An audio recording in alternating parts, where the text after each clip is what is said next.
دكاتره سنه ثالثه اعدادي الجامدين، ازيكم وعاملين ايه؟ معاكم مستر مينا عماد. تعالى كده، المنهج نزل بتاع ثالثه اعدادي الترم الاول، لسه نازل كده ما بقالوش يومين.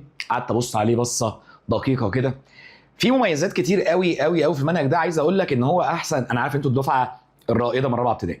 المنهج ده احسن من منهج ثانيه اعدادي واولى اعدادي. تقول لي اشمعنى يعني؟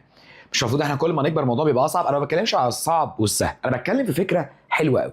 انت مثلا في ثانيه اعدادي المنهج كان جديد، وفي دروس مثلا ما كانتش موجوده زمان في المناهج القديمه في اعدادي كله. زي مثلا في السينس بروسس ده ما كانش موجود اصلا في المناهج القديمه.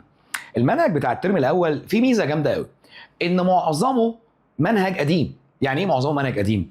يعني كل الدروس اللي موجوده ديت تعتبر اتشرحت في المناهج القديمه. مفيش حاجه ميجور صعبه قوي. بص، الموضوع حلو.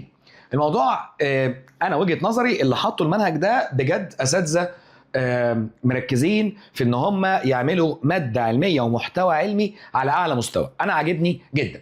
انت معاك يونت 1 كيمستري، وقبل ما نبدا كلام في الجزء ده احب اقول لك بس زمايلك اللي كانوا معانا في منهج السنه اللي فاتت او طول عمرهم في منهج الاعداديه، كنا دايما الترم الثاني بيبدا بالكيمستري. ولان هم كان عندهم مشكله كبيره جدا بتوع ثالثه اعدادي المنهج القديم، ان هم بيسمعوا كيمستري في ثانيه اعدادي الترم الاول، ما بيسمعوش كيمستري في ثانيه اعدادي الترم الثاني، وما بيسمعوش كيمستري في ثالثه اعدادي الترم الاول، بيرجعوا يسمعوا كيمستري في ثالثه اعدادي الترم الثاني. فبيبقى في ترمين عدوا من غير ما يسمع اي كيمستري. فبنضطر نعمل لهم ايه؟ اول ما نبدا الترم الثاني كنا كلنا لازم نقعد نعمل لهم حصه نراجع لهم الكيمياء. انا من وجهه نظري هعمل معاك ايه؟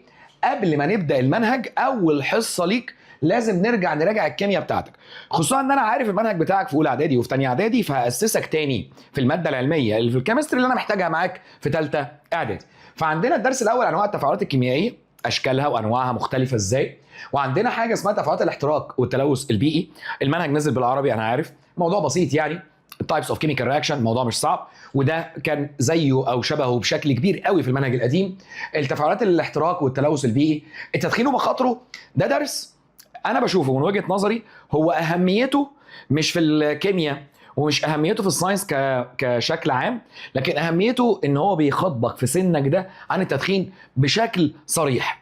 يعني ما فيش بقى جو الضحك على الدون اللي هو بتاع هو احنا هنكلم الولاد في السن ده عن السجاير، ده احنا هنفتح عينيهم، ده انتوا بسم الله ما شاء الله عارفين كل حاجه. فالدرس ده فيه كميه نصايح علميه. بص، انا من وجهه نظري الدرس ده عظيم. ليه؟ مهما حد يجي يكلمك يقعد يقول لك حبيبي التدخين مضر، حبيبي التدخين مضر، ماشي ان شاء الله، لكن لما باجي اخاطب عقلك انت هنا هتصدقني. فالدرس ده معمول لمخاطبه العقل ازاي التدخين مضر مش بالناحيه الكيميائيه والبيولوجيه. فدرس حلو جدا. دخلنا على يونت 2، ودي برضو شبه يونت 2 برضو بالترتيب، كان في ثالثه اعدادي الترم الثاني، بيتكلم على التيار الكهربي الكتريك كارنت. ويعني ايه الكتريك كارنت، ويعني ايه كلمه، نسمع بقى الفاظ في الكهرباء احنا مش فاهمينها. ما يجي مثلا يقول لك ده كام فولت، كام امبير، خد بالك اصل في حاجه اسمها مقاومه اتحرقت، او بابا مثلا يجي يقول لك ان الفانوس بتاع العربيه اللمبه ما بقتش شغاله، ايه ده طلعت فيوز وانت مش فاهم يعني ايه اصلا الحته ديت.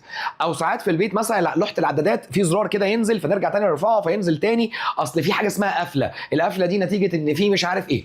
فدرس حلو قوي على فكره، احنا بنحبه جدا. الدوائر الكهربائيه، ازاي نوصل البطاريات وايه الفرق ما بين، تعال احكي لك حاجه. انت مثلا في الريموت بتاع التلفزيون هتلاقي البطاريتين جنب بعض، في بعض الالعاب تلاقي البطاريات بتبقى جنب بعض كده، مش جنب بعض كده. فهنا هنفهم ليه ساعات يوصلوا بطاريات كده ساعات يوصلوا بطاريات كده، وعندنا كلام فيها. القوه الكهربائيه والمغناطيسيه، الكترومagnetic فورس، وده درس حلو قوي ومش صعب. بعد كده بقى نخش على التنوع في الكائنات الحيه. عندك الوراثه. الوراثه دي انت بادئها اصلا بما انك منهج جديد من وانت في رابعه ابتدائي، انت بادئها اصلا من اولى اعدادي. تخيل ان انت في اولى اعدادي، لو انت نسيت كنت واخد كلمه مندل، وكنت واخد الميوتيشن في اولى اعدادي يا جدع. تخيل واخد الميوتيشن بانواعها، ايه المضر فيها وايه المضر وايه المفيد فيها. واخد الميوتيشن، واخد مندل، واخد بادل، واخد تاتوم من وانت في سنه اولى اعدادي. فاستكمالا فاكر بقى الميوزس والميتوزس بتوع ثانيه اعدادي، فاستكمالا الموضوع ده هنخش فيه الوراثه وتنوع الصفات، وده جزء برضه هنفتكر فيه مندل وازاي الصفات الوراثيه بتتنوع وازاي بتتنقل من الاباء للابناء. عندنا جزء كمان اسمه الانتخاب الطبيعي والانتخاب الصناعي. اخر حاجه، انت عارف دايما ان اليونت الاخيره بتبقى يعني شبه جيولوجيا، فهيخش في حاجه اسمها السجل الحفري والازمنه الجيولوجيه. انا من وجهه نظري كل ده ساينس حلو جدا وانتوا بتستلذوه اليونت الاخيره، لان هي جيولوجيا الانجليش بتاعها بيبقى الانجليش عادي، لكن فيها ساينتفك مينينج بتبقى جديده عليك. كدرس كمنهج ما فيهوش اي مشكله، هو بس عايز الحصه الاولى، صدقني في اللي اقوله ده، الحصه الاولى في الترم الاول هي اهم حصه، اللي هي اصلا هيتشرح فيها الحاجات اللي مش في المنهج، اللي هي هيتحط اسس تقف بيها على رجلك. وانا هديه مني دايما كالعاده الحصه الاولى دي، لان هي ريفيجن، بنزلها دايما على اليوتيوب فري، لان انت محتاجها دايما، هتبقى موجوده في السنتر وهتبقى موجوده في اي مكان. الحصه دي رائعه ومهمه، لان هي توقفك كده على رجليك. طيب عندنا بقى طبعا اشكال التفاعلات الكيميائيه والمعادلات الكيميائيه، وازاي نوزن المعادلات الكيميائيه، وكيميكال اكتيفيتي سيريس، والدكاتره اللي كانت معايا زمان كنا حافظينها ازاي مع بعض السنه اللي فاتت، كان بقى كمجال والكلام الحلو ده كله. فانت عندك ليله حلوه خالص في الكيمستري، لا عندك ليله الدرس الاول والدرس الثاني مليانين كيمستري بشكل عظيم جدا، محتاجك تبقى حاضر المراجعه. انا وجهه نظري ده تقييمي للمنهج. ان شاء الله هنبدا مع اول 9 حصصنا وشغلنا، نص 8 هبتدي ننزل لك المواعيد بتاعتنا، واشوفكم على خير يا دكاتره سنه ثالثه اعدادي يا جامدين. سلام.